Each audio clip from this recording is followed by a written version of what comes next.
कर्ण का जवाब सुन संजय और अभी अभी वहां आए अधिरथ चौंक गए। कर्ण, बेटा इधर आओ। जी बाबा। पुत्र तो तू बहुत होशियार है, मगर मेरे बच्चे, तुम्हारा यह स्वप्न केवल स्वप्न ही रह जाएगा। पर ऐसा क्यों बाबा? कर्ण की मासूम आंखों में एक पल सवाल था तो एक और भय कि बाबा क्या बोलेंगे। मेरे बच्चे, हम सूत हैं। हमारा काम क्षत्रियों का रथ बनाना है और उसका सारथ करना है, न कि क्षत्रियों जैसा शस्त्र उठाना है। अधिरथ बाबा का जवाब सुन कर्ण का मन उदास हो गया। वो उनसे बात किए बिना ही वहां से भाग खड़ा हुआ। उसके पैर बस भाग ही रहे थे, मानो अब उन्हें रुकना नहीं था। वो बस दौड़े जा रहा था। भागते भागते वो गंगा नदी के तट पर पहुंच गया। अंगार बरसती हुई जमीन और कपाट पे सूर्य किरणों का प्रकोप दोनों ही अपनी चरम सीमा पर थे। कर्ण का रोम रोम तपने लगा और उसने खुद को तट की रेत में झोंक दिया, मानो वो लपटें उसे सहला रही हों। उन अग्नि समान लपटों में कर्ण को एक अपनापन महसूस हो रहा था। उसका शरीर लावे की तरह तप रहा था। कुंडल जैसे नया सुनहरा रंग ले रहे थे। अधिरथ बाबा की बातें कर्ण के मस्तिष्क में घूम रही थीं। उसका मन खुद से लड़ाई कर रहा था। मैं सूत पुत्र हूं, तो क्या मैं कभी श्रेष्ठ धनुर्धर नहीं बन पाऊंगा? क्यों नहीं बन सकता मैं धनुर्धर? मैं बदलूंगा ये नियम। मैं कर्ण हूं, राधा माँ और अधिरथ बाबा का कर्ण, चंपा नगरी का कुशल बेटा हूं। मैं बनूंगा धनुर्धर। कर्ण खुद से ये बातें बड़बड़ा रहा था कि दूर खड़े उसके दोस्त उसे ही देख रहे थे।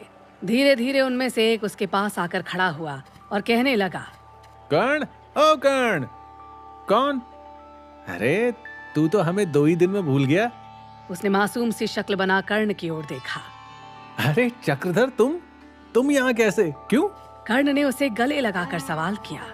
चक्रधर झटके से कर्ण को दूर धकेलता है और कहता है, अरे कर्ण, तुम्हारी तबीयत तो ठीक है? तेरा शरीर तो अंगार से भी ज्यादा तप रहा है। और ये क्या, तुमने नए कुंडल बनवाए? क्या बोल रहे हो तुम चक्रधर? मुझे तो ऐसा कुछ नहीं लग रहा। और मैं क्यों बनवाऊं नए कुंडल? अच्छा ऐसा है तो चल उस बड़े पत्थर तक, एक एक दौड़ हो जाए अब, हैं? क्या बोलता है? चल ठीक है। सभी मित्र दौड़ना शुरू करते हैं। इस दौड़ में कर्ण ही विजेता बनता है। कर्ण, ये क्या, तुम फिर जीत गए। चलो अब हम राज दरबार का खेल खेलते हैं। मैं बनूंगा प्रधान, वाजू बनेगा सिपाही, कमल बनेगा चोर, जिसे दरबार में हाजिर करेंगे। तो राजा कौन बनेगा? राजा तो केवल तुम ही बनोगे कर्ण। मैं? हाँ, तुम देखो ना, तुम्हारे पास राजा की भांति ये सुनहरे कुंडल हैं और तुमने उस बैल से हमारी जान भी तो बचाई थी। तुम ही हमारे राजा बनोगे। सारे बच्चों ने मिलकर कर्ण को वहां मौजूद ऊंचे पत्थर पर बिठा दिया। वजू भागकर गंगा का पानी लाया और चक्रधर के हाथों में थमा दिया। उसने गंगा के पवित्र जल से कर्ण का अभिषेक कर अपना महाराज घोषित कर दिया। महाराज कर्ण की जय! महाराज कर्ण की जय!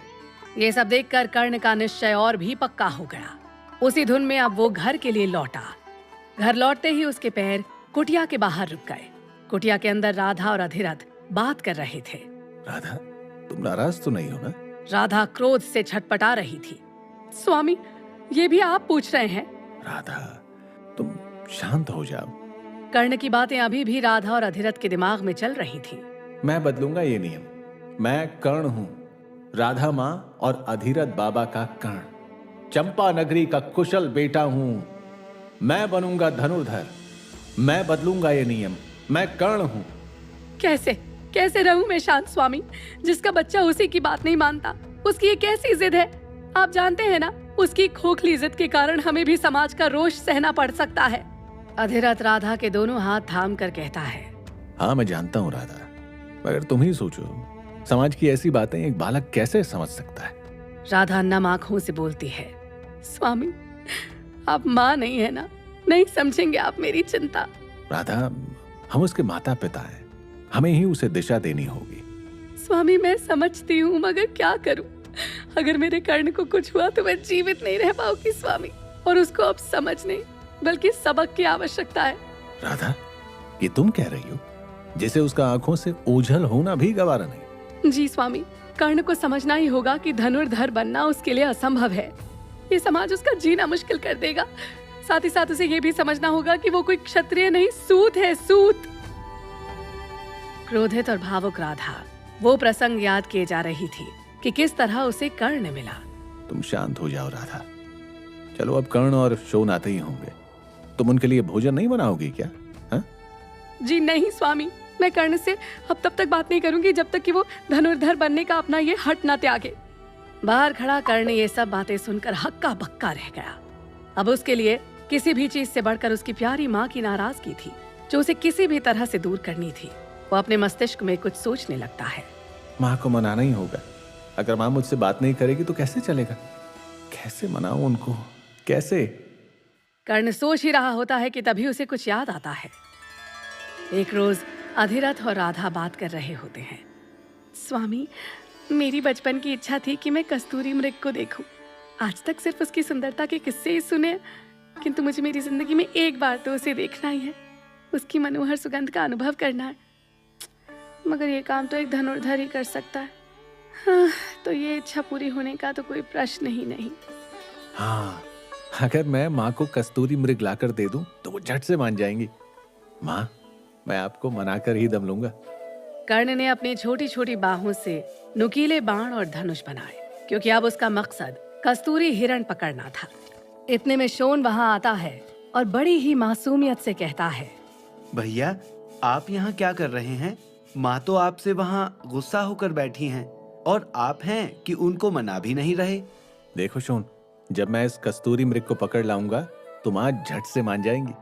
मगर भैया, अगर आपने फिर से धनुर्विद्या का उपयोग किया तो सब फिर गुस्सा होंगे और सूत बोलकर ताना देंगे। शोन, ये सब क्या करते क्या बोलते हैं इससे मुझे कुछ फर्क नहीं पड़ता, मगर कोई हमारे मार्ग में बाधा उत्पन्न करे या हमारा मार्ग रोके तो हम उस मार्ग से हटते हैं, मगर हम अपना नया मार्ग भी तो बना सकते हैं ना। ऐसा बोलकर कर्ण ने हवा में बाण चलाया। कर्ण अब कस्तूरी मृग की खोज में चल पड़ा। शाम अब रात में तब्दील हो रही थी। लंबा सफर तय कर अब कर्ण एक वन में पहुंचा। हाथ में मशाल, कंधे पर धनुष और बाण, और मन में एक लक्ष्य लेकर अंधेरे को चीरते हुए वो आगे बढ़ता जा रहा था कि तभी एक जगह उसकी नजर जा रुकी, जिसे देखकर उसके होंठ पर बड़ी मुस्कान और आंखों में विजय की प्राप्ति का अनुभव हो रहा था। वो कस्तूरी मृग था। कर्ण की आहट आते ही वो भागने लगा। अरे रुकिए कस्तूरी मृग, मैं आपको नुकसान नहीं पहुंचाऊंगा। मैं बस आपको मेरी माँ के पास ले जाने आया हूँ। अगर आप मेरे साथ चलेंगे तो वो बहुत खुश होंगी और मुझे क्षमा भी कर देंगी। कृपा करके मेरे साथ चलिए मृगराज। कर्ण को आगे बढ़ता देख कस्तूरी मृग फिर से दौड़ पड़ा। अब दोनों में जैसे पकड़ा पकड़ी का खेल चल रहा था। कस्तूरी मृग अंधेरे में कहीं गुम हो गया और कर्ण को भय ने घेर लिया। कर्ण के पीछे से कुछ खूंखार आवाजें आने लगी।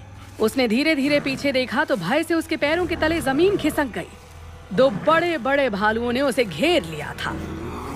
कर्ण एक एक कदम पीछे जा रहा था और भालू आगे आते जा रहे थे। ऐसा करते करते कर्ण पेड़ की जड़ में एक जगह पाकर वहां छिप गया। फिर भी भालू उसे खींचने का हर संभव प्रयास कर रहे थे। तभी एक भालू ढेर होकर कर्ण के आगे गिर पड़ा।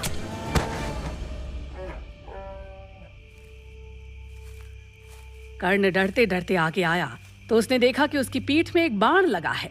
वहां उसे एक तेजस्वी पुरुष दिखाई देते हैं, जिनके हाथ में धनुष और बाण था। अपने साथी को गिरा देख दूसरा भालू चीखते हुए वहां से भाग गया। कर्ण भागकर उस दिव्य पुरुष की तरफ चला गया। तुम यहाँ क्या कर रहे हो नन्हे धनुर्धर? मैं यहाँ कस्तूरी मृग पकड़ने आया हूँ, मगर वो बड़े बदमाश है, पकड़ में आते ही नहीं। अंधेरे में शिकार करते वक्त हाथ में मशाल होनी आवश्यक है, वरना ऐसे होंखार प्राणी अपना ही शिकार कर लेंगे नन्हे धनुर्धर। जी, मगर मैं मशाल पकड़ूंगा तो धनुष कैसे चलाऊंगा? ऐसी बात है तो चलो, मैं तुम्हारे लिए मशाल पकड़ता हूँ। हाँ, आप मशाल पकड़ना और मैं कस्तूरी मृग को पकड़ूंगा। हाँ, मगर अभी मेरे साथ चलो, अंधेरा बहुत है। अब कस्तूरी मृग का हरण करना कठिन है। हम प्रातः शिकार करेंगे। मेरा आवास यहीं सामने है। कर्ण कुछ देर सोचने लगता है और फिर हामी भरकर उनके साथ चलने लगता है। कुंती, कुंती, देखो तो हमारे यहाँ कौन मेहमान आया है। महाराज, कौन है? कुटिया के बाहर आते ही कुंती कर्ण को देखने लगी। अंधेरे में भी उसके कुंडल चमक रहे थे और आंखें दमक रही थीं, जो कुंती को कुछ याद करने पर मजबूर कर रही थी। क्या कुंती और कर्ण की ये भेंट कर्ण को सर्वश्रेष्ठ धनुर्धर बनाने का संकेत होगी?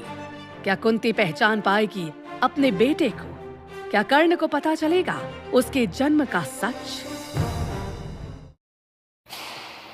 है गाइस, आप सुन रहे हैं स्टोरी वर्ल्ड 2024 के यूट्यूब चैनल पर कुकू एफएम की मॉस्ट स्टोरीज अंगराज कर्ण, जो कि सुनने में बहुत ही इंटरेस्टेड है, बहुत ही मस्त है। और स्टोरी के सारे एपिसोड आपको यहीं पे मिलेंगे नीचे। स्टोरी पसंद आ रही है तो सब्सक्राइब जरूर चैनल कर दें और वीडियो को लाइक भी कर दें। और बाकी सब तो आपको मालूम है, स्टोरी यहाँ पे मिलेगी। बस अंगराज कर्ण ही नहीं, आपको जो स्टोरी कुकू एफएम और पॉकेट एफएम की सुननी है, आपको सारी चैनल पर मिल जाए। और आपको अगर कुकू एफएम और पॉकेट एफएम का वीआईपी मेंबरशिप बनना है, वीआईपी अनलॉक सब कुछ मिलेगा। ये जैसे आप स्क्रीन पर देख रहे हैं, सारे एपिसोड अनलॉक चाहिए तो नीचे दिया गया इंस्टाग्राम लिंक पर भी जाके आप मैसेज कर सकते हैं और वहाँ पे आप लिखिए पॉकेट एफएम वीआईपी मेंबरशिप या कुकू एफएम वीआईपी मेंबरशिप, आपको दिया जाएगा। आपको सारी स्टोरी अनलॉक है, एक भी पैसा नहीं देना है। तो नीचे दिया गया डिस्क्रिप्शन में मैं लिंक डाल दूंगा इंस्टाग्राम का, उस पर टैप करके पॉकेट एफएम का चाहिए तो पॉकेट एफएम वीआईपी मेंबरशिप, और अगर कुकू एफएम का चाहिए तो कुकू एफएम वीआईपी मेंबरशिप लिख दो और फिर सुनते रहिए और एंजॉय करते रहिए। ऐसे ही कुकू एफएम और पॉकेट एफएम को मैं फिर से आपको बता दूं कि अगर पॉकेट एफएम या कुकू एफएम का ये अनलॉक वाली स्टोरी, मतलब कोई सा भी हो बिना कोइन के आपको मिलेगा, कुकू एफएम और पॉकेट एफएम दोनों में। हेडफोन जैसे प्लेटफॉर्म के भी सब फ्री में। अगर सुनना है आपको चाहिए तो इंस्टाग्राम का डिस्क्रिप्शन में लिंक मिल जाएगा, उस पर क्लिक करके मैसेज कर दीजिए। कुकू एफएम का चाहिए तो कुकू एफएम वीआईपी मेंबरशिप या पॉकेट एफएम में तो पॉकेट एफएम वीआईपी मेंबरशिप, और हम आपको तुरंत ही रिप्लाई करेंगे बिना कुछ देर के। तो सुनते रहिए और एंजॉय करिए अंगराज कर्ण। बाय।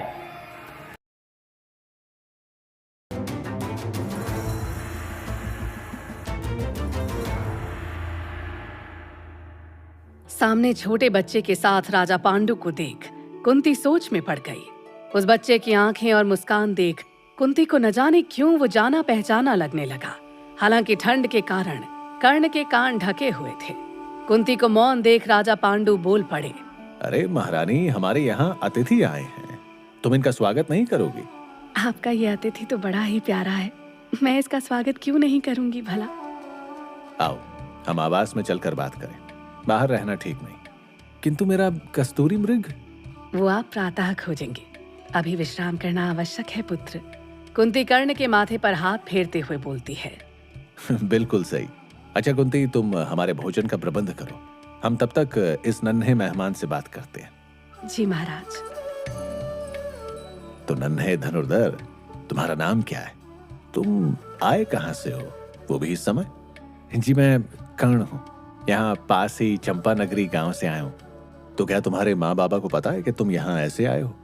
क्या उन्हें चिंता नहीं होगी कि तुम इतनी रात गए ऐसे वन में भटक रहे हो? मेरे बाबा तो जानते हैं कि मैं बड़ा अच्छा धनुर्धर हूँ, मगर माँ थोड़ी परेशान होंगी, पर उन्हीं को मनाने के लिए तो मैं कस्तूरी मृग लेने आया हूँ ना। दोनों में थोड़ी बातें होने लगती हैं। तभी कुछ देर बाद कुंती उनके पास आती है और कहती है, महाराज भोजन तैयार है। आओ मेरे बड़े धनुर्धर, अब भोजन कर लें, सुबह हम तुम्हारा काम करेंगे। कुंती और राजा पांडु के साथ रात्रि व्यतीत कर सुबह तीनों धनुर्विद्या का अभ्यास करने लगे। वहां देख रहे हो कर्ण, उस पेड़ के पर्ण पर अपना ध्यान केंद्रित करो और अपना निशाना साधो। कर्ण ने कमान खींचा और अपना निशाना साधा और एक ही वार में पर्ण को भेदते हुए बाण पेड़ की टहनी में धंस गया। अद्भुत कर्ण, तुम तो उत्कृष्ट धनुर्धर हो। हाँ महाराज पांडु, कौन है ये उत्कृष्ट धनुर्धर? उस अचूक निशाने को देख भीष्म पितामह बोले। पितामह प्रणाम। राजा पांडु उनका आशीर्वाद लेते हैं। कुंती भी अपना शीश उनके आगे झुकाती है। प्रणाम पितामह। पुत्रवती भव, जल्दी ही हमारे कुल को उसका वंशज मिल जाए। भीष्म पितामह कर्ण की ओर देखकर बोले। ये बालक कौन है पांडु? ये केवल एक बालक नहीं ताउश्री, वीर धनुर्धर है कर्ण। अपनी माता के लिए कस्तूरी मृग लेने आया है यहाँ, तो मैं इसे अतिथि बनाकर यहाँ ले आया। कर्ण, ये हैं कुरुवंश के सेनापति महामहिम भीष्म पितामह। कर्ण ने आगे बढ़कर उनके पैर छुए और प्रणाम किया। आयुष्मान भव। शब्द और बाण को सोच समझकर आज्ञा देनी चाहिए। इसकी शिक्षा अवश्य तुम्हारे पिता ने तुम्हें दी होगी। मेरे बाबा कहते हैं शब्द अपने विचारों के प्रतिबिंब होते हैं, तो हमें अपनी सोच पर नियंत्रण रखना आवश्यक होता है। हाँ, मगर उन्होंने बाणों के विषय में कभी कुछ नहीं कहा। क्या करते हैं तुम्हारे पिताश्री? मेरे बाबा सुंदर सुंदर रथ बनाते हैं और रथ चलाते भी हैं। पिता के कार्य का भार हल्का कर उस कार्य की वृद्धि करना पुत्र का कर्तव्य ही नहीं, धर्म भी होता है। जी अवश्य होगा, किंतु मैं सूत नहीं, वीर धनुर्धर बनूंगा। धनुष केवल क्षत्रियों का अस्त्र है। तुम सूत हो और सूत कभी धनुर्धर नहीं बन सकता। पितामह की बातें सुन कर्ण के पैरों तले जमीन खिसक गई। उसका मन उदास हो गया। उसने एक बार पांडु और कुंती की ओर देखा और खिन्न मन से वहां से जाने लगा। पितामह के होने के कारण राजा पांडु और कुंती भी विवश थे। कर्ण! कुंती थोड़ा भागकर उसके पास आई और अपनी अंगूठी कर्ण के हाथ में रख दी। तुमने एक रात्रि ही सही मुझे मां बनने का अवसर दिया है पुत्र। ये भेंट स्वीकार कर लो। ऐसा कहकर कुंती कर्ण को गले लगा लेती है। कर्ण मां समान कुंती का आशीर्वाद लेता है और वहां से रवाना हो जाता है।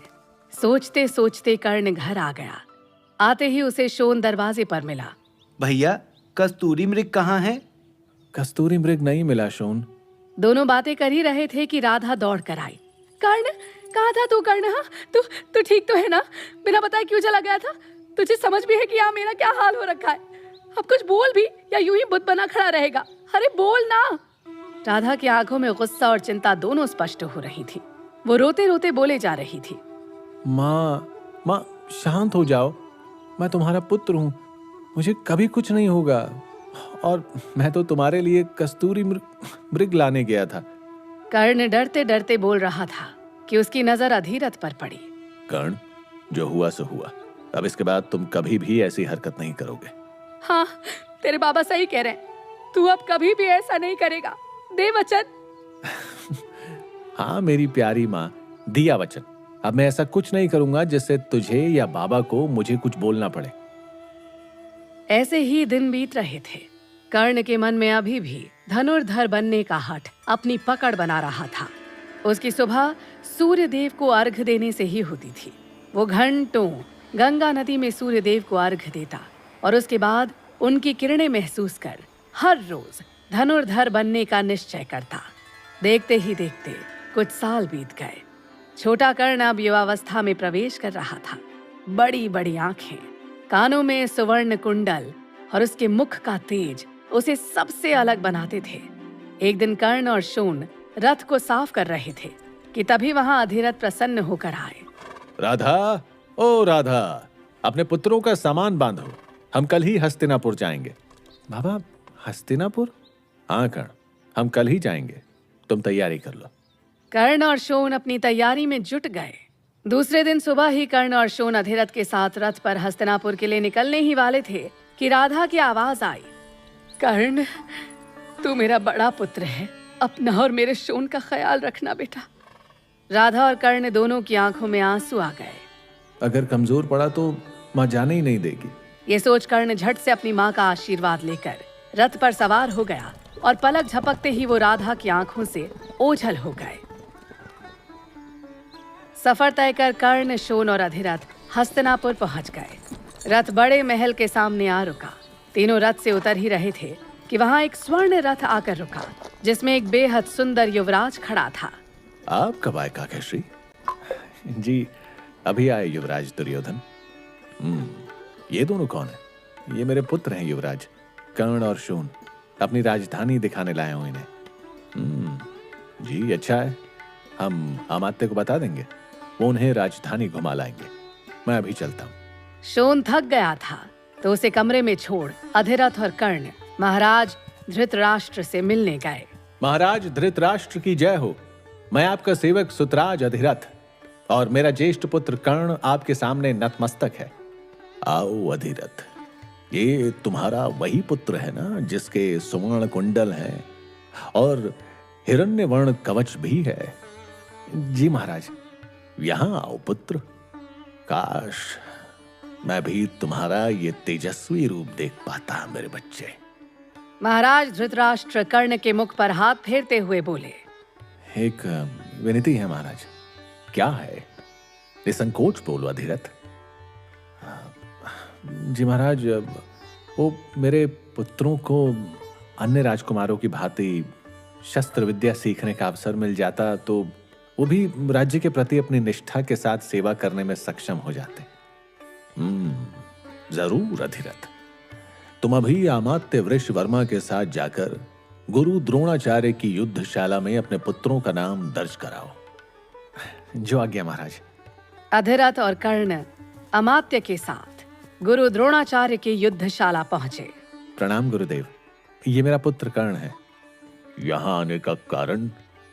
गुरुदेव, राजकुमारों के साथ आपके सानिध्य में अगर मेरे पुत्रों को आपसे विद्या मिलती तो। अधिरथ, युद्ध विद्या केवल क्षत्रियों का कर्तव्य है और मैं केवल क्षत्रियों को शिक्षा देता हूँ। द्रोणाचार्य गरज कर बोले और चारों ओर सन्नाटा छा गया। क्या द्रोणाचार्य बनाएंगे कर्ण को अपना शिष्य? सूत क्षत्रिय का ये भेद गुरु द्रोणाचार्य तोड़ेंगे? कैसे बनेगा कर्ण एक वीर योद्धा?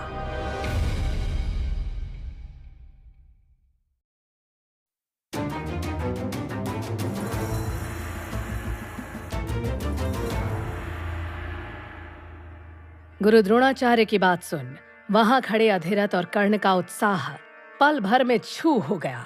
किंतु गुरुदेव, मेरा फैसला नहीं बदल सकता अधिरथ। तुम्हारी इच्छा है तो तुम्हारे दोनों पुत्र युद्ध शास्त्र अवश्य सीख सकते हैं, किंतु कृपाचार्य की निगरानी में। कृपाचार्य अन्य छात्रों को शिक्षा देते थे मगर उनमें और गुरु द्रोण में कोई अंतर नहीं था। जो आज्ञा गुरुदेव। अधिरथ नतमस्तक होकर बोले, आज फिर कर्ण के सामने समाज ने कुल और उसकी काबिलियत पर उंगली उठाई थी। यही द्वंद उनके दिमाग में शुरू हो गया। अधिरथ, युद्ध विद्या केवल क्षत्रियों का कर्तव्य है और मैं केवल क्षत्रियों को शिक्षा देता हूँ।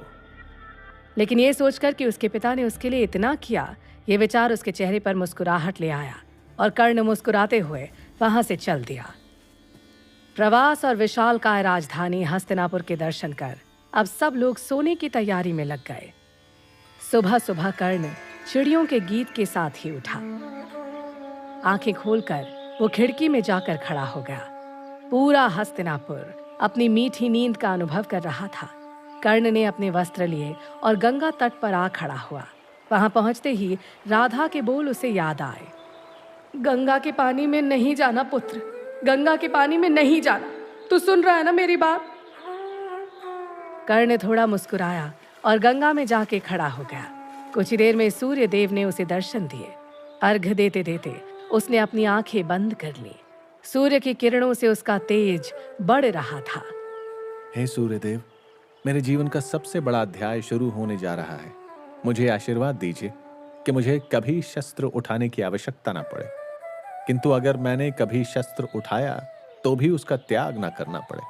आंखें बंद कर वो फिर प्रार्थना में लीन हो गया। वो इस बात से अनजान था कि बड़ी देर से दो आंखें उस पर ही गड़ी हुई थीं।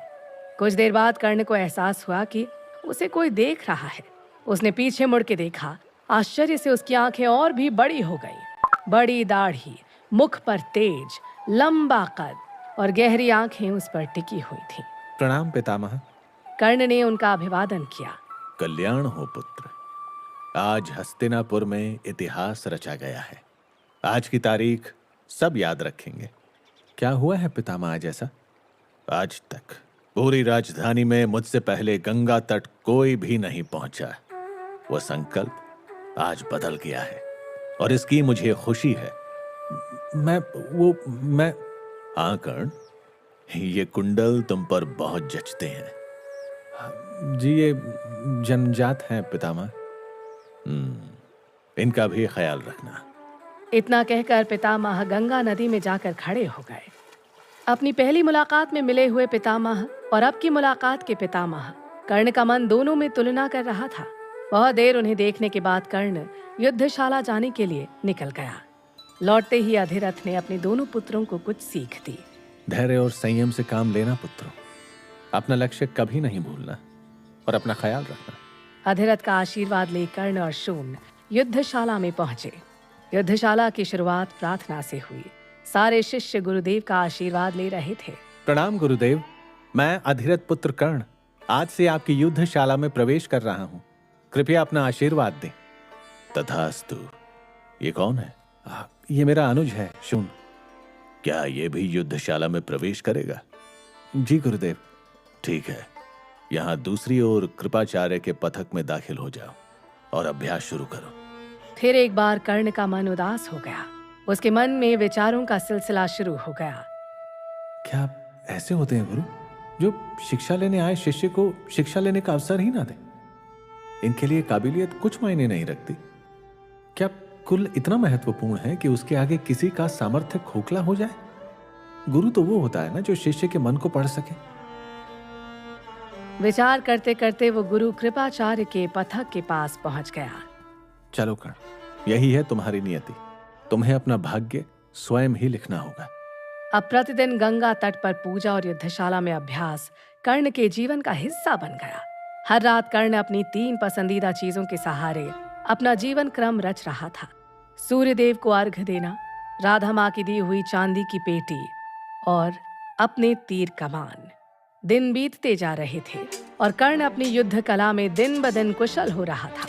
उसने अपना बाहुकंटक दाव बना लिया था जिससे युद्धशाला के सभी छात्र कांपते थे। मगर इससे भी कर्ण उतना खुश नहीं हो रहा था। गुरु द्रोणाचार्य को अर्जुन को धनुर्विद्या सिखाते देख उसके मन में अलग दर्द उमड़ आता था। इसलिए सूर्यदेव को अपना गुरु बना कर्ण ने अपना प्रशिक्षण खुद ही शुरू कर लिया। दिन में कुश्ती, तलवारबाजी, पट्टा चलाना जैसी युद्ध कला में वो प्रवीण हो रहा था और रात में तीर चलाने में। एक दिन उसने शोन से पंछी को पेड़ पर टांगने को कहा। उस पंछी की छवि आईने में दिखाई दे रही थी जिसे शोन ने पकड़ रखा था। कर्ण ने एक बार आईने में देखा और लक्ष्य केंद्रित कर एक साथ 2 तीर छोड़े। पंछी की आंखों के बीचों बीच दोनों तीर धंस गए।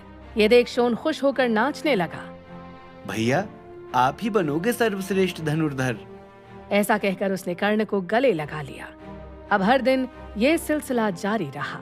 देखते ही देखते 6 साल बीत गए। कर्ण अब परिपूर्ण योद्धा बन चुका था, लेकिन उसका यह हुनर किसी को पता नहीं चला।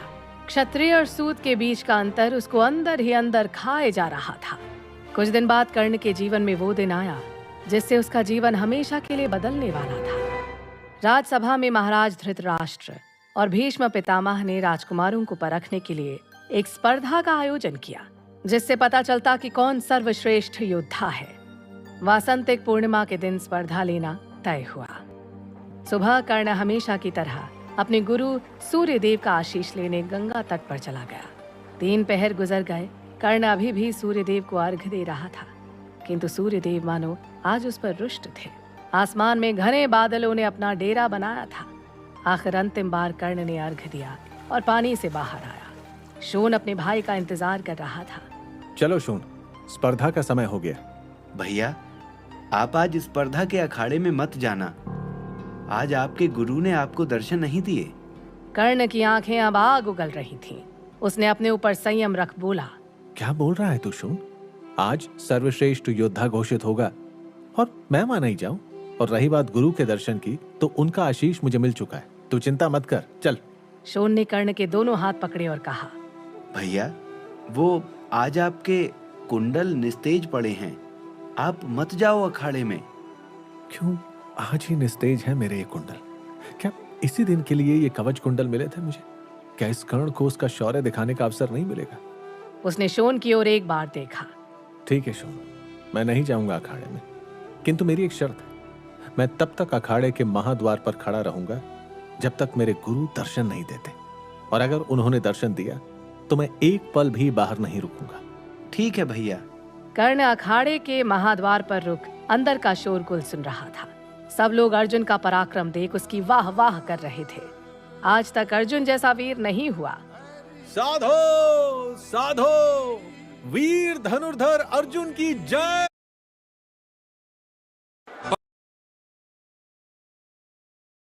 कर्ण की आंखें आग बरसा रही थीं। बस शोन को दिए वचन के कारण वो बाहर खड़ा रहा। अचानक आकाश में हलचल हुई, घने बादल छटने लगे। शोन महाद्वार पर पहुंचा। देख शोन, मेरे गुरु ने मुझे दर्शन दिए। खुश होकर कर्ण ने शोन को गले लगाया। जाओ भैया, अब तुम्हें कोई नहीं रोक सकता। तुम्हारे कुंडल भी अब सिर्फ तेजवान नहीं, लाल अंगार के समान चमक रहे हैं। तेजवान, पराक्रमी और एक श्रेष्ठ धनुर्धर, जिसकी युद्ध कला से आज हस्तिनापुर में इतिहास रचा जाना था, वो शौर्यवान कर्ण बिजली की रफ्तार से अखाड़े में अंदर चला गया। उस ओर अर्जुन के गले में गुरु द्रोणाचार्य वीर योद्धा की निशानी नील कमल की माला डालने ही जा रहे थे कि कर्ण गरज कर बोला, रुको! सामने खड़े लोगों के हाव भाव बदलने लगे। कर्ण सामने आया। वहां महाराज धृतराष्ट्र, पितामह, कृपाचार्य और द्रोणाचार्य खड़े थे। कौन हो तुम? उन्हें वंदन कर कर्ण बोला, कर्ण, हस्तिनापुर के न्याय प्रिय नगर वासियों, मैं हूं कर्ण। आज अभी यहाँ जो पराक्रम राजकुमार अर्जुन ने कर दिखाया, वो मैं भी कर सकता हूँ। क्या आप मुझे एक मौका देंगे? उसे मौका दे दो, इसे मौका मिलना ही चाहिए। हस्तिनापुर का ये अखाड़ा सामर्थ्य सिद्ध करने के लिए ही बनाया गया है। यहाँ हर वीर अपना सामर्थ्य सिद्ध कर सकता है। कर्ण को भी मौका दिया जाएगा। पितामह का स्वर सुन सब शांत हो गए। द्रोणाचार्य, अर्जुन और कृपाचार्य अखाड़े से दूर खड़े हो गए। कर्ण एक एक कर सारे अखाड़ों में जाकर अपना सामर्थ्य सिद्ध कर रहा था और लोग हैरान होकर उसे देख रहे थे। तलवारबाजी, मुष्टि युद्ध यानी कि मुक्केबाजी, मल्ल युद्ध यानी कि कुश्ती, भाला, सब में कर्ण जीत गया। अब अंतिम बारी थी धनुर्विद्या की। अखाड़े में खड़े सैनिकों ने एक एक कर फल हवा में उछाले जो कर्ण ने एक ही वार में चीर दिए। अब कर्ण को लक्ष्य भेद करना था। कर्ण की आंखों पर पट्टी बांधी गई और थोड़ी दूर श्वान यानी कि कुकुर को बांधा। उस कुकुर को सैनिक भाला मार रहे थे, जिसका स्वर कर्ण के कानों तक पहुंच रहा था। सारे नगरवासियों के साथ ही सभी राजकुमार, महाराज, पितामह, गुरु द्रोण और कृपाचार्य की सांसें रुकी थी। कर्ण ने आवाज का भेद करते हुए तीर चलाया। वीर राजकुमार अर्जुन की जय! कर्ण ने पीछे देखा। कुकुर अभी भी भौंक रहा था। कर्ण का सारा बल एक ही पल में गुम सा गया। अर्जुन की वाह वाह उसके मन में तीर के भांति चुभ रही थी। सारे लोग अर्जुन की जय जयकार कर रहे थे। कर्ण और शोन अखाड़े से जाने ही वाले थे कि उन्हें गंभीर आवाज ने रोका। आज का वीर योद्धा अर्जुन नहीं है। कैसे? कर्ण ने लक्ष्य भेद नहीं किया पितामह, तो अर्जुन ही वीर योद्धा साबित होता है। नहीं गुरु द्रोण, इस पूरे राज्य में केवल 4 सर्वश्रेष्ठ धनुर्धर हैं। गुरु द्रोण, अर्जुन, कर्ण और चौथा मैं खुद। गुरु द्रोण और अर्जुन का सारा ध्यान केवल श्वान के भौंकने पर था, किंतु कर्ण ने इन सारी आवाजों में से एक कोमल आवाज का लक्ष्य भेद किया है। सामने उस तामल के पेड़ पर देखो, एक पंछी अपने बच्चे को खाना खिला रही थी। उसी का भेद कर्ण ने किया। सब लोग उस मृत पंछी की तरफ देखने लगे। कर्ण का छोड़ा तीर वाकई पंछी के गले में धंसा था। मैं कर्ण आज अभी इसी वक्त राजकुमार अर्जुन को मुष्टि युद्ध का आह्वान करता हूं। इससे साबित हो जाएगा कि सर्वश्रेष्ठ वीर योद्धा कौन होगा। आज तक कर्ण ने अपने कुल का उल्लेख नहीं किया है। प्रथा के अनुसार केवल राजकुमार ही राजकुमार से युद्ध कर सकता है। यदि कर्ण अपना कुल बताए तो यह युद्ध संपन्न होगा। कृपाचार्य ने कठोर और गंभीर आवाज में कहा, क्या जवाब देगा कर्ण? अपने कुल का नाम लेगा या मौन रहकर खुद ही हार मानेगा? कैसे बनेगा कर्ण सर्वश्रेष्ठ योद्धा।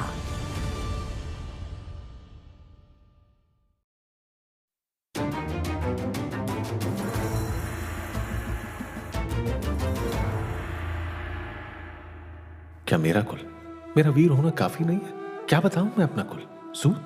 क्या बोलेंगे लोग? इसे यहां नहीं रथशाला में होना चाहिए। बेच दो इसे यहां से। क्या कर्ण का कोई अपना अस्तित्व नहीं है? कुल के कारण आज कर्ण को इस हस्तिनापुर की प्रजा के सामने एक बार फिर अपमानित होना पड़ेगा। नहीं कर्ण, जा जाकर बोल सबको, तू अधिरथ बाबा और राधा माँ का वीर पुत्र कर्ण है। इस बात का तुझे अभिमान भी है। जा, उठ कर्ण, उठ। कर्ण के मन में अब तूफान चल रहा था। केवल इस एक प्रश्न का उत्तर उसके पास नहीं था। उसकी आंखों में गुस्सा और लाचारी उतर आई थी। उसने झट से अपनी आंखें बंद कर ली। रुको, यह हस्तिनापुर का न्यायप्रिय अखाड़ा है। यहाँ किसी को अपमानित करने का किसी को कोई हक नहीं है। कर्ण ने आंखें उठाकर देखा, वो था दुर्योधन। मैं हस्तिनापुर का युवराज दुर्योधन आज इसी वक्त ये घोषणा करता हूँ कि आज से, बल्कि अभी से, कर्ण केवल युद्धशाला का कोई शिष्य नहीं, बल्कि मगध के निकट अंग प्रदेश का राजा है। ये बोल दुर्योधन ने 2 ताली बजाकर सेवक को बुलाया। सिंहासन लाओ, अभिषेक के लिए जल मंगाओ। आज यहीं कर्ण का अभिषेक होगा। ये सारा नजारा देख कर्ण भावुक हो चुका था। क्या यही है दुर्योधन, जो अपना हक पाने के लिए हमेशा भीम से युद्ध करने के लिए तत्पर रहता था, जिसे अपना अहंकार सबसे प्रिय है? उसके मन में मेरे लिए मान है। शायद आज तक मैंने यही कमाया है। अश्वत्थामा जैसा निस्वार्थ मित्र और युवराज दुर्योधन सा बड़े मन वाला सखा। दुर्योधन ने कर्ण को उठाकर सिंहासन पर बैठा दिया और उसका अभिषेक शुरू हुआ। कर्ण को अपने बचपन का किस्सा याद आ रहा था, जब जबरदस्ती दोस्तों ने उसे राजा बनाया था। दुर्योधन ने उसका अभिषेक कर सर पर मुकुट सजाया और सबको कहा, मैं हस्तिनापुर सम्राट धृतराष्ट्र का पुत्र युवराज दुर्योधन ये घोषणा करता हूँ कि आज से कर्ण अंग प्रदेश का राजा हुआ। अब से अंगराज कर्ण कहलाएगा। अंगराज कर्ण की जय! अंगराज कर्ण की जय! पहले संशय से देखने वाले लोग अब कर्ण की जय जयकार कर रहे थे। कर्ण को लोगों ने घेरा था, लेकिन उसकी आंखें बस सब अधिरथ बाबा को ढूंढ रही थी। इतने में शोन आकर कर्ण से लिपट गया। उसकी आंखों में भी खुशी के आंसू छलक रहे थे। कर्ण को राधा माँ की याद आई। उनका खुशी से भरा चेहरा उसके मन को शांति दे रहा था। कर्ण की आंखें अखाड़े के महाद्वार पर पड़ी, जहां अधिरथ बाबा उसे ही देख रहे थे। कर्ण ने बस शोन की ओर देखा। वो झट से उन्हें लेकर आया। कर्ण के तेजस्वी मुख पर विजय हास्य था और आंखों में हल्की सी नमी भी। अधिरथ बाबा कर्ण के पास आए। उन्होंने उसके मुख पर अपना कपकपाता हाथ फेरा और उसे गले लगाया। दूर खड़े कृपाचार्य ये नजारा देख रहे थे और जोर से बोले, कर्ण एक सूत पुत्र है। महाराज धृतराष्ट्र के रथ का सारथी अधिरथ का पुत्र है कर्ण। चूंकि अब कर्ण का कुल पता चला है, अब यह तय है कि कर्ण राजकुमार अर्जुन के साथ मुष्टि युद्ध नहीं कर सकता। ये राजधर्म के विरुद्ध होगा। अब माहौल में तनाव घुल चुका था। लोग उसे सूत पुत्र होने पर ताने दिए जा रहे थे। कर्ण के आत्मसम्मान के साथ खिलवाड़ होने लगा। अरे ये तो सूत पुत्र है। अरे जा सारथी बन सारथी। अरे पहले पूछ तो ले, रथ बनाना आता भी है, चलाना तो दूर की बात है। कर्ण गर्दन नीचे झुकाकर सिर्फ सबके ताने सुन रहा था। मुकुट फेंक कर वहां से चले जाने का मन कर रहा था उसका हाथ मुकुट तक पहुंचा ही था कि दुर्योधन का कठोर स्वर चारों ओर गूंजा। सावधान, कर्ण अब अंगराज है। अब एक और शब्द किसी ने कहा तो उसे हाथी के सामने डाल दिया जाएगा।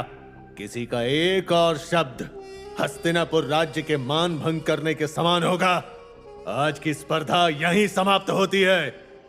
कर्ण ने आवेग से दुर्योधन को गले लगा लिया और उसका हाथ पकड़कर बोला, ए महान दुर्योधन, आज इस कर्ण का साथ देकर आपने अपनी मैत्री का प्रमाण दिया है। आज ये कर्ण आपको वचन देता है कि अब से आपको कभी भी मेरी जरूरत हो तो मैं अपना मैत्री धर्म निभाने के लिए हमेशा तत्पर रहूंगा। आज से कर्ण आपकी मैत्री का ऋणी रहेगा। तभी एक सेवक भागकर अर्जुन के पास आया और उसके कान में बोला। महारानी कुंती चक्कर खाकर गिर पड़ी है। अर्जुन वहां तेजी से भागा। गुरुद्रोण के होते हुए भी दुर्योधन ने घोषणा की और वहां से निकल पड़ा। अब अखाड़े में केवल कर्ण, शोन और अधिरथ बाबा बचे थे। शोन अधिरथ बाबा को लेकर वहां से चलने लगा। अधिरथ बाबा ने एक बार कर्ण के कंधे पर हाथ रख उसे चलने को कहा। चलो पुत्र। आज पूर्णिमा के दिन कर्ण अंगराज कर्ण बन गया। शाम को वो आसमान की ओर देख मुस्कुरा रहा था, मगर उस मुस्कान में एक अजीब सा दर्द दिखाई दे रहा था। तू और मैं शायद ऐसे ही रहेंगे चंद्रमा, सब कुछ होकर भी सबसे दूर। हमें न कोई अपना पाता है न छोड़ पाता है।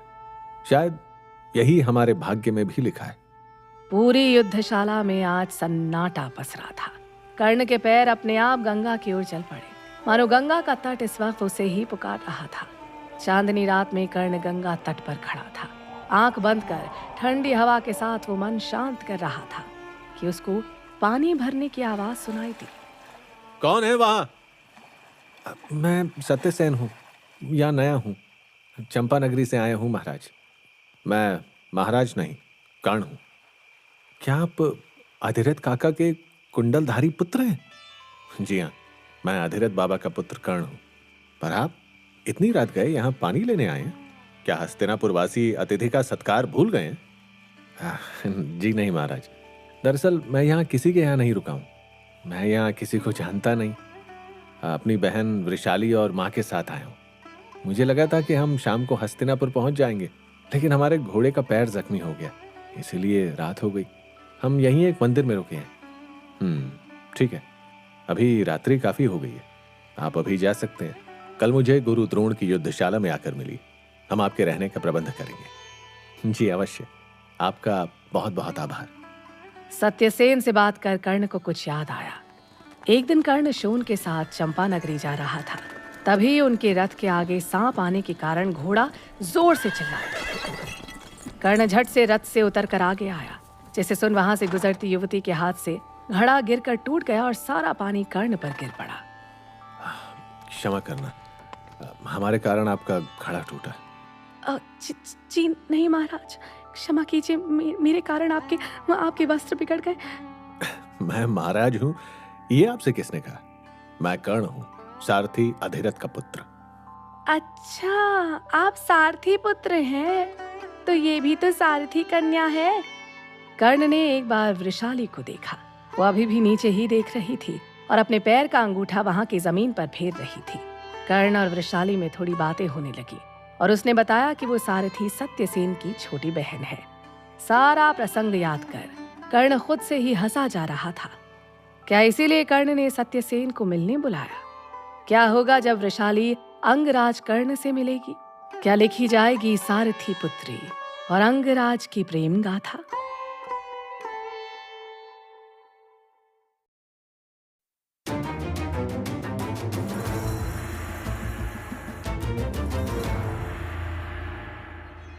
कर्ण अब अंगराज था। स्पर्धा के दिन के बाद से ही नगरवासी उसे अंगराज कहकर पुकारते थे। आज 2 दिन हो गए थे, फिर भी सत्यसेन कर्ण को मिलने नहीं आया था। राह देख कर्ण ने शोन को उनकी खबर पूछने भेजा। कुछ ही देर बाद शोन भागते हुए आया। भैया भैया। अरे श्वास तो ले लो भैया, वो सत्यसेन। क्या हुआ? वो कुशल तो है ना? जी भैया, वो तो ठीक है, मगर उनकी माता का देहांत हो गया। ये तो बहुत बुरा हुआ शोन। 3 दिन बाद सत्यसेन कर्ण से मिला। कर्ण ने दुर्योधन से उसकी सिफारिश की और कुछ ही दिन में सत्यसेन को राजरथ का सारथी बनाया गया। कर्ण अब खुश रहने लगा था। हर रोज उसका गंगा तट पर जाने का कारण अब केवल सूर्य पूजा ही नहीं बल्कि एक और विषय भी था, वो थी वृषाली। एक दिन सुबह ही कर्ण रोज की तरह गंगा के तट पर सूर्य पूजा करने गया। अपने वस्त्र बाहर रख वो नदी में जाकर खड़ा हुआ। वो सूर्य देव को अर्घ्य देने ही वाला था कि उसे एक लड़की की चीख सुनाई दी, बचाओ बचाओ। कर्ण ने आंख खोलकर देखा तो एक लड़की पानी के बहाव के साथ बहती चली जा रही थी और उसके आगे उसका घड़ा भी। बचाओ बचाओ। कर्ण झट से उस ओर गया और उस लड़की ने उसे कसकर गले लगा लिया। उसकी पकड़ मजबूत होते ही कर्ण एक पल कांप गया। ये अनुभूति उसे आज से पहले कभी नहीं हुई थी। वो मुलायम स्पर्श उसे रोमांचित कर रहा था। उस लड़की को लेकर कर्ण पानी से बाहर आया। कर्ण ने उसे सीढ़ी पर लिटाया। उसके वस्त्र पानी के कारण चिपके हुए थे, इसलिए उसका शरीर और भी मोहक व उत्तेजक लग रहा था। सारे बाल चेहरे पर आ रुके थे, मानो वो अपना मुख छुपा रही थी। वृषाली, कर्ण के मुख पर हल्की सी मुस्कान आ गई। कर्ण ने हल्के से उसके बाल हटाए और पास में रखे अपने वस्त्र से उसका मुख इस तरह पोंछा कि जैसे किसी मोर पंख को सहला रहा हो। कर्ण अब उसके होश में आने का इंतजार कर रहा था। कुछ ही पल में वृषाली ने आंखें खोली। पहले तो उसे पता ही नहीं चला कि वो कहाँ है, लेकिन जब उसने कर्ण को देखा तो वो झट से उठ खड़ी हो गई। वृषाली पानी से चिपके अपने वस्त्र संभालने का व्यर्थ प्रयत्न करने लगी। उसे ऐसा देख कर्ण मंद ही मंद मुस्कुरा रहा था। पिछली बार प्रयाग में आपका एक घड़ा टूटा था और अब हस्तिनापुर में आपका घड़ा गंगा माता ने छीन लिया। क्यों? हम ये आप उन्हीं से पूछिए। अगले ही पल वृषाली की आंखों में आंसू छलके। उसने एक बार अपने घड़े की ओर देखा और पीछे मुड़ के वो सीढ़ियां चढ़ने लगी। कर्ण बस उसको जाते देख मुस्कुरा रहा था। उसने सामने देखा तो भीष्म पितामह आ रहे थे। अरे कर्ण, तुम अब तक गंगा से बाहर? सूर्य ने अपनी दिशा बदली क्या? कर्ण बस मौन होकर गर्दन झुकाकर खड़ा हो गया। तब उसको याद आया कि वृषाली उसका वस्त्र लपेट के चली गई है। ये सोचकर कर्ण मन ही मन बहुत खुश हुआ। अब हर दिन कर्ण का एक अलग ही सिलसिला शुरू हो चुका था। कर्ण हर दिन गंगा तट पर पूजा के लिए जा तो रहा था, मगर जानबूझकर वो अपना वस्त्र गंगा तट पर रखाता था और उसे लाने के लिए शोन को भेजता था। भैया, हर रोज आप ऐसे कैसे वस्त्र भूल जाते हैं? शोन, कभी कभी चीजें भूलने का मन करता है। शोन कर्ण की बातें न समझकर उसे घूरता रहता। भैया, कभी कभी आप बड़ी रहस्यमय बातें करते हैं। आपकी बातें मेरी समझ से तो बाहर हैं। लीजिए अपना वस्त्र और मुझे बख्श दीजिए। अब शोन को कौन बताए कि कर्ण को प्रेम रोग ने ऐसा बोलना सिखाया था। अंगराज बनते ही कर्ण पर जिम्मेदारियां भी आई थीं, जिसे वो बड़ी कुशलता से संभाल रहा था। आज तक कर्ण ने कभी भी अपने बाबा की बात टाली नहीं थी। एक दिन कर्ण को अधिरथ बाबा ने बुलाया। पुत्र कर्ण, मैंने आज तक तुझसे कुछ नहीं मांगा। मैं आज कुछ मांगू तो तू मुझे देगा? बाबा, आप मेरे पिता हैं। पिता को कुछ चाहिए तो उन्हें आज्ञा देनी चाहिए, ना कि अनुमति लेनी चाहिए। आप बस मुझे आज्ञा दीजिए, मैं अभी वो वस्तु आपके चरणों में अर्पण कर दूंगा। तो सुन, मुझे मेरी पुत्र वधू चाहिए और मैंने तेरा विवाह भी तय कर दिया। किंतु बाबा, किंतु परंतु कुछ नहीं कर्ण। मैंने सूत कुल की बहुत ही सुंदर और गुणी लड़की तेरे लिए चुनी है। मगर बाबा, मेरी बात तो सुनिए। देख कर्ण, मैं तेरी कोई भी बात सुनने वाला नहीं। मैं अभी इसी वक्त पुरोहित को भेज रहा हूं। कर्ण के मन में अब वृषाली का चेहरा आ रहा था। क्या मैं वृषाली को छोड़ किसी और से प्रेम कर पाऊंगा? जिसे सहचारिणी माना था उसकी जगह मैं किसी और को दे पाऊंगा? बाबा, कुछ दिन नहीं रुक सकते? आखिरी प्रयास समझ कर्ण ने सवाल किया। कर्ण, हम अब और कितने दिन रुकेंगे? अभी तो शोन का भी विवाह करना बाकी है। हम भी अब बूढ़े होते जा रहे हैं। तुझे अगर विवाह नहीं करना तो स्पष्ट बता। आज तक बाबा ने मुझसे कुछ नहीं मांगा। मैं जो कुछ हूं उनकी बदौलत हूं। उसको ठेस पहुंचा मैं खुश कैसे रह सकता हूं? बाबा, अगर आपकी यही इच्छा है तो मैं तैयार हूं। ठीक है मेरे बच्चे, तूने आज मुझे सबसे बड़ी खुशी दी है। ठीक है बाबा, मैं अभी चलता हूं। कर्ण के मन में एक और माँ बाबा की खुशी तो दूसरी तरफ वृषाली के ख्याल आ रहे थे। किसी को पता ना चले इसलिए वहां से वो निकलने लगा। तभी दुर्योधन ने जानबूझकर अधिरथ से सवाल किया। काका श्री, आपने कर्ण के लिए कौन सी रूपवान सुंदरी देखी है? हमें भी तो बताइए। अरे वो लड़की हस्तिनापुर में ही है, अपने सत्यसेन की बहन। ओह अच्छा, वो अब रोज रोज गंगा माँ को परेशान करना ठीक नहीं। ये विचार कर ही लिया आपने काका श्री। कर्ण के कदम वहीं जम गए। अधिरथ भी हंसने लगे। कर्ण की आंखें चमक उठी। अब उसको समझ आया कि सारा किया कराया दुर्योधन का है। न जाने उसे गंगा तट पर हुई बातें कैसे पता चली। शायद वृषाली ने सत्यसेन को बताया और उसके जरिए किसी ने दुर्योधन को। आज एक और रण में तूने मुझे बांध दिया दुर्योधन। मैं कर्ण वचन देता हूं, समय आने पर यह कर्ण तुम्हारे लिए कुछ भी करेगा। कर्ण शोन के कमरे में आया। शोन खिड़की से बाहर देख रहा था। कर्ण ने जोर से उसकी पीठ थपथपाई। कौन है मूर्ख? कर्ण को देख उसने अपराध से अपनी गर्दन झुका ली। कर्ण ने उसके हाथ पकड़े और बोला, सुन, अब तुझे मेरा वस्त्र लाने गंगा तट पर नहीं जाना पड़ेगा। आखिरकार कर्ण और वृषाली की शादी की तैयारियां जोर शोर से शुरू हुई। राधा माँ तो मानो फिर से जवान हो गई थी। बिजली की तेजी से वो सारे काम खुद देख रही थी। कर्ण अब वृषाली के साथ सुखी संसार के सपने देखने लगा था। उधर वृषाली का हाल भी कुछ यही था। सारे राज्यों में कर्ण की शादी का न्योता पहुंच गया था। उसका महल दुल्हन की तरह सजाया गया था। शाम के गौरज मुहूर्त पर कर्ण और वृषाली का विवाह संपन्न हुआ। कर्ण और वृषाली ने राधा माँ और अधिरथ बाबा का आशीर्वाद लिया। सुखी रहो कर्ण, ऐसा बोल राधा माँ ने कर्ण को गले लगा लिया। कर्ण ने अपना सर माँ के कंधे पर रखा। तभी कर्ण ने सामने महल की खिड़की में से एक स्त्री को आंख पोंछते देखा। वो कक्ष राजमाता कुंती का था।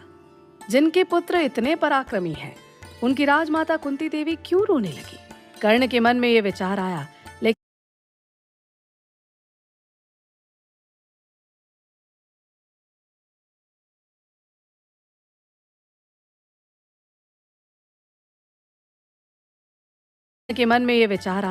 लेकिन किसी हवा में उड़ रहे तिनके की भांति चला भी गया। अब कर्ण और वृषाली को अपने मिलन की प्रतीक्षा थी। हर पति पत्नी के लग्न जीवन का सबसे यादगार पल दोनों के हिस्से में आने वाला था। कर्ण अपने कक्ष की खिड़की से वृषाली की राह देख रहा था। कुछ ही पल बाद कर्ण को पायल की आवाज आई। वृषाली धीमे पैरों से उसकी ओर आ रही थी। अपनी संगिनी को इस रूप में देख कर्ण की सांसें थम सी गई और एक पल को वो खो सा गया था। वृषाली उस सेज के पास आकर रुक गई। तुम वहीं खड़ी रहोगी या? जी वो मैं। तुमने यही वस्त्र क्यों चुना वृषाली? ये वस्त्र राजमाता कुंती ने भेंट दिया था। अब वृषाली सेज पर बैठ चुकी थी। आपको आकाश में चमकते सूर्यदेव को देखना बहुत पसंद है ना? इस पोशाक पर ऐसी ही नक्काशी की गई है, इसीलिए यही पहना। वृषाली ने सेज के नीचे से एक वस्त्र बाहर निकाला। ये वही वस्त्र था जब कर्ण ने उसे पानी में डूबने से बचाया था, उस वक्त पहना था। कर्ण ने वो वस्त्र उसके हाथ से लिया और आवेश में वृषाली को सीने से लगा लिया। तुम पत्नियों को पति को प्रसन्न करना भली भांति आता है ना? तो अंगराज अपनी पत्नी को खुश करने के लिए क्या क्या लाए हैं? कर्ण ने चुपके से अपने कमरबंद से घड़े का टूटा हुआ टुकड़ा उसके हाथ में थमा दिया। ये प्रयाग का सोना लायो। वृषाली अब शर्म से लाल हो चुकी थी। कर्ण और उसके बीच का अंतर अब कम हो रहा था। कर्ण उसे देख ही रहा था, तभी वृषाली ने वहां रखे दिए की ओर उंगली की और बोली, वो देख रहे हैं ना? कर्ण ने एक एक कर सारे दीप बुझा दिए। अब तो कोई नहीं देख रहा ना तुम्हें? अभी भी शिकायत करते वृषाली बोली, सारे दिए अभी कहाँ बुझे हैं? ये चंद्र तो हमारे प्रेम का साक्षी होगा प्रिय, उससे कैसी शर्म? चंद्रमा नहीं, ये 2 दीप है ना, जो कभी भी नहीं बुझेंगे। कर्ण के हाथों पर हाथ फेरती वृषाली बोली। अच्छा, अब ये तुम्हारे प्रेम से और निखर आएंगे। ऐसा बोल कर्ण ने उसे बाहों में भर लिया। अंगराज और उसकी संगिनी एक दूसरे में खोने लगे। क्या ये विवाह लाएगा कर्ण के जीवन में प्यार की बहार? कैसा होगा कर्ण और वृषाली का सुखी संसार? या फिर कर्म का लिखा कुछ और ही है?